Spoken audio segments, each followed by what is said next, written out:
دین اسلام کے اندر سنت اور بدعت کی پہچان یہ ایک بڑی اہمیت کی حامل ہے،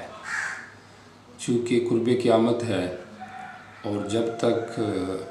اس زمانے میں سنت کی پہچان اور بدعت کی وضاحت نہیں ہوگی تو شاید دین کے اصل صورت کو جاننا یہ بہت مشکل ہو جائے گا۔ تو آج ہم آپ کے سامنے بدعت کی تعریف رکھتے ہیں، چونکہ جب بدعت کی تعریف واضح ہوگی تو سنت کی تعریف خود بخود جو ہے وہ سمجھ میں آ جائے گی۔ اور آج جو نئے نئے طریقے اور چیزیں دین کے اندر گھڑی گئی ہیں اور اس کو دین کا نام دیا گیا ہے اور اس کے نام پہ دکانیں چمکائی گئی ہیں،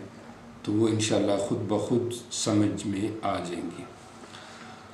تو بدعت کی جو سب سے آسان تعریف وہ نبی پاک صلی اللہ علیہ وسلم کی حدیث کے اندر خود واضح ہے۔ نبی پاک صلی اللہ علیہ وسلم نے فرمایا، من احدث فی امرنا ھذا ما لیس منہ فہو رد، کہ جس نے ہمارے دین کے معاملے میں کوئی نیا کام ایجاد کیا۔ تو احدث اس سے پتہ چلا کہ نئی چیز بدعت ہوگی، جو چیز نبی علیہ السلام کے دور یا صحابہ کے دور میں تھی وہ چیز کبھی بدعت نہیں بنے گی۔ اور فی امرنا یا فی الدین، اس سے یہ سمجھ میں آئی بات کہ اس کو دین کا جز بنایا جائے، دین کا حصہ بنایا جائے۔ اگر دین کا حصہ نہیں بنایا گیا لیکن اس کو دین کے لیے بطور مدد اور تعاون کے مانا گیا ہے،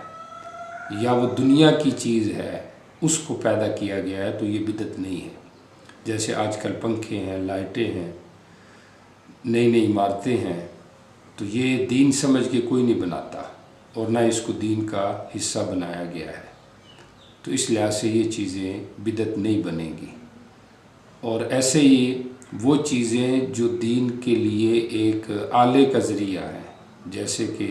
دین پہنچانے کے لیے موبائل کا استعمال، کیمرے کا استعمال، تو یہ چیز بھی چونکہ فی الدین نہیں ہے، دین کا حصہ نہیں ہے، بلکہ یہ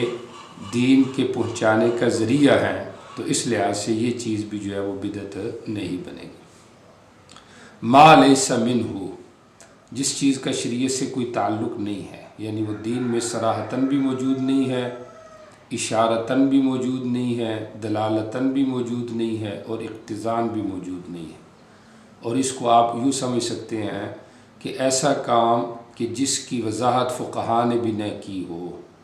چونکہ اگر وہ چیز موجود ہو اور ہمیں نظر نہیں آ رہی تو کم از کم فقہا اس کو ضرور ذکر کرتے۔ تو اس لحاظ سے جو چیز نبی پاک صلی اللہ علیہ وسلم کے دور یا صحابہ یا تابعین تبع تابعین کے دور سے باہر کی ایجاد ہوگی تو اس کو ہم جو ہے وہ بدعت سمجھیں گے۔ تو یہ جو حدیث ہے، حدیث عائشہ رضی اللہ تعالی عنہا، جو کہ بخاری، مسلم وغیرہ اور دیگر صحاح کی کتابوں میں موجود ہے، تو اس سے ہمیں جو ہے نا وہ بدعت کی تعریف واضح ہوگی۔ بدعت کی ایک اور تعریف جو ہے وہ حضرت ابن کثیر رحمہ اللہ نے تفسیر ابن کثیر کے اندر نقل کی ہے، سورہ احقاف کے اندر، اور انہوں نے بڑی اچھی وضاحت کی ہے۔ وہ فرماتے ہیں، اما اہل سنت والجماع، کہ اہل سنت والجماعت کی پہچان یہ ہے کہ فیقولون فی قول و فعل، کہ وہ ہر ایسا کام اور ہر ایسی بات جو نبی علیہ السلام کے صحابہ سے ثابت نہ ہو تو اس کے بارے میں وہ کہتے ہیں کہ ہوا بدعت، کی یہ بدعت ہے۔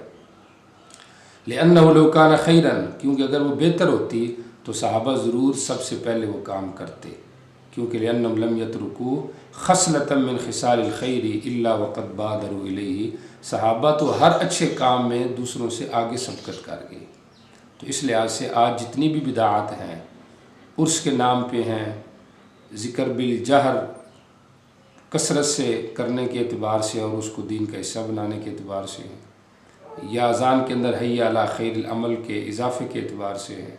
تیجے اور 40ویں کی رسموں کے اعتبار سے ہیں، تو جتنی بھی چیزیں دین میں ایجاد کی جا رہی ہیں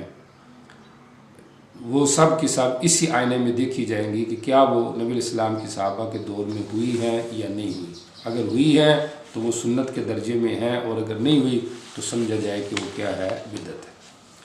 اور ایسے ہی بدعت کی ایک تعریف علامہ شاطبی رحمہ اللہ نے الاعتصام میں کی ہے۔ وہ بھی یہی فرماتے ہیں کہ بدعت کسے کہتے ہیں، عبارت عن طریقۃ فی الدین،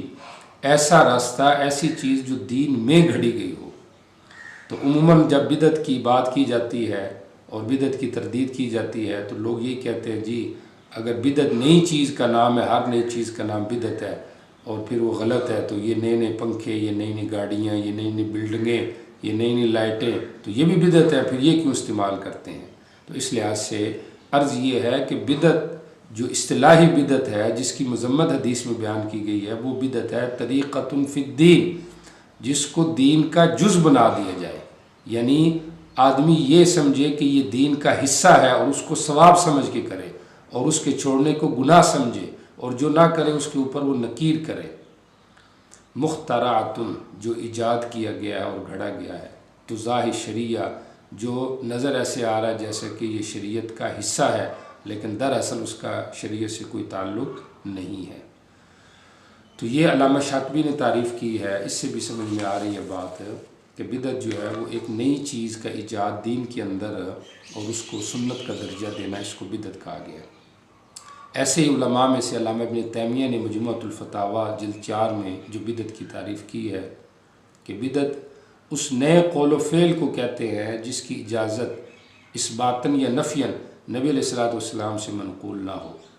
اور ادلہ شرعیہ سے بھی منقول نہ ہو۔ اگر دلائل شرعیہ سے ثابت ہے تو پھر وہ دین کا حصہ ہے، اور دلائل شرعیہ کل 4 ہیں، قرآن ہے، حدیث ہے، اجماع امت ہے اور قیاس ہے۔ تو فروعی مسائل میں قیاس اور باقی چیزوں کے اندر نصوص سے اگر ثابت ہے تو اس تعریف کا حاصل یہ نکلا کہ جتنے بھی فقہاء ہیں ان کے عمل کو دیکھا جائے گا، ان کی روشنی کو دیکھا جائے گا۔ اگر ان کی روشنی کے اندر واضح طور پہ ان کا مفتبی قول موجود ہو ان کی نصوص سے کسی مسئلے کے بارے میں، اور وہ مسئلہ بھی فروعی ہو،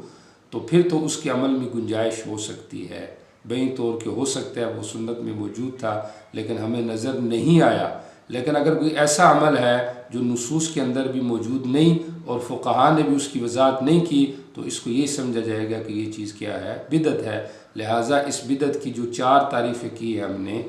نبی پاک صلی اللہ علیہ وسلم کی حدیث سے کی ہے، مفسرین سے کی ہے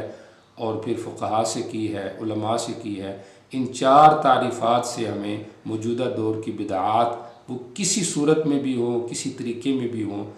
وہ ہمیں سمجھ میں آ سکتے ہیں کہ ہم نے یہ نہیں دیکھنا کہ یہ چیز اچھی ہے یا بری ہے، بلکہ ہم نے یہ دیکھنا ہے کہ صحابہ کے دور میں، نبی علیہ السلام کے دور میں وہ ہے تو اس کو ماننا ہے، اور اگر نہیں ہے تو اس کو چھوڑ دینا ہے، کیونکہ وہ بدعت ہے، وہ سنت نہیں ہے۔ السلام علیکم۔